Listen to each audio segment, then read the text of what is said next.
গত ২৪ ঘন্টায় ডেঙ্গুতে আক্রান্ত হয়ে দেশের বিভিন্ন হাসপাতালে ভর্তি হয়েছেন ২১৯ জন রোগী। তবে এ সময়ে কারো মৃত্যু হয়নি।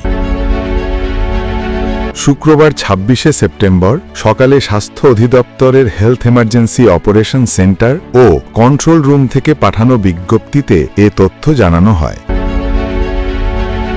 বিজ্ঞপ্তিতে বলা হয়েছে, বৃহস্পতিবার সকাল ৮টা থেকে শুক্রবার সকাল ৮টা পর্যন্ত ঢাকা মহানগরে ৭৯, চট্টগ্রাম বিভাগে সিটি কর্পোরেশনের বাইরে ৭৪, বরিশাল বিভাগে ৪৩ এবং ময়মনসিংহ বিভাগে ২৩ জন নতুন রোগী ভর্তি হয়েছেন। চলতি বছরে ডেঙ্গুতে এ পর্যন্ত ১৮৮ জনের মৃত্যু হয়েছে। এর মধ্যে ৯৬ জন পুরুষ ও ৯২ জন নারী।